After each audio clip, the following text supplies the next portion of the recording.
What's happening, DC fans? Kwing here, and you probably want to know my reaction to Shazam and Aquaman, right?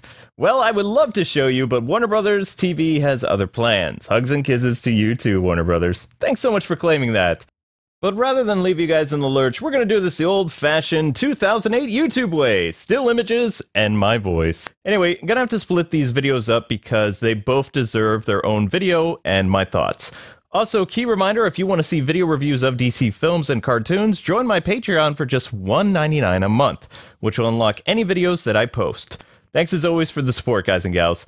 Okay, plug is done. Let's talk about Shazam! Why? Because I'm a Chuck fan for life. That's why. I really loved this trailer. It's big with superpowers.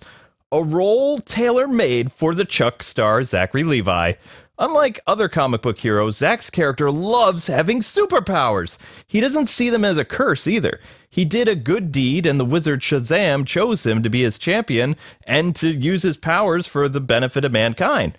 But since Zach in reality is just a kid with this grown-up body, he has to come to terms with the responsibility that the wizard gives him. Plus, he has, that childlike innocence and a very big heart that we're going to see unfold in the movies. I really can't wait to see this film. It's a very different type of superhero movie, and I think it's going to be fantastic. Out of all DC's 2019 films, including Wonder Woman 84, I'm most excited about this popcorn summer movie, or spring film. My favorite scenes in the trailer had to do with Zach being funny, because it just proves that the actor still has his comedic timing, and he made me laugh a lot with both his facial reactions and just what's going on with his body language and everything. It was fantastic. Probably the best scene that I saw in the trailer is the 7-Eleven robbery. Here we have Zachary Levi and his character Shazam being held up by just these two thugs, and his friend has actually been putting Shazam through all these different rigorous trials to figure out what his powers are, besides super strength and flight. So they're standing here in the convenience store, and he gets shot. And first, Zach has like this look of horror on his face that you can relate to, like, oh my gosh, they just shot this kid. But then you see the bullet bounce off like Superman, and his face goes from shock to like this devilish grin. And then he just looks at his friend who's like, oh my gosh, you're bulletproof.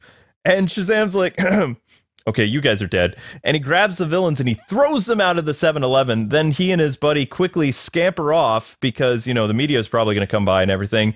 They grab some sodas and they tell the guy, I'm sorry about your window, but you should be happy about not being robbed and stuff. So it's just this setting that's completely different tone-wise for the DC universe now. I also love the fact, too, as he's running out with the sodas and, hanging out with his friend, he sees, like, this college girl walking into the store, and he's like, hey, baby, I'm a superhero. Sup? It's just like, what?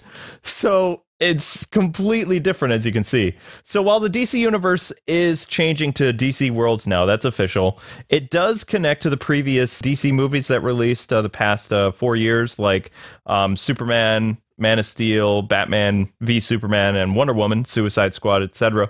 The trailer kicks off telling us who exactly Billy Batson is, a troubled kid being bounced from foster house to foster house, which he's not cool with.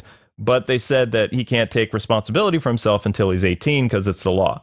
So eventually at one of these foster homes, he makes a friend with another kid called Freddie Freeman. And you guys know who that is from the comics, right? I'm not going to spoil it. Who in this movie is a super fan of DC superheroes. His room is full of different doorways to other DC worlds, like maybe a Superman cameo and stuff like that. Also love the shot of the Batarang that Freddie had, which he got from a crime scene. I still don't know where this movie takes place, though. I doubt it's Gotham. Probably Detroit or maybe like some type of East Coast city. I don't know.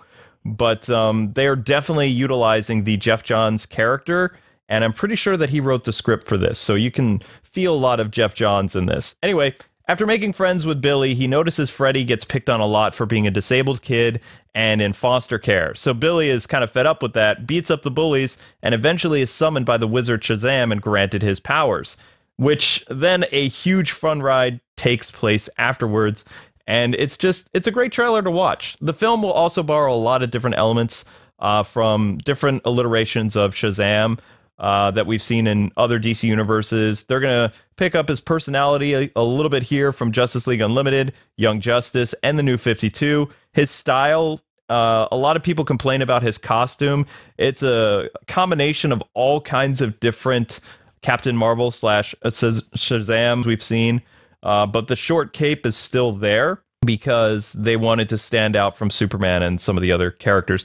To be honest, I don't really know who the big bad is. I'm not super well versed in Captain Marvel comics. I mean Shazam.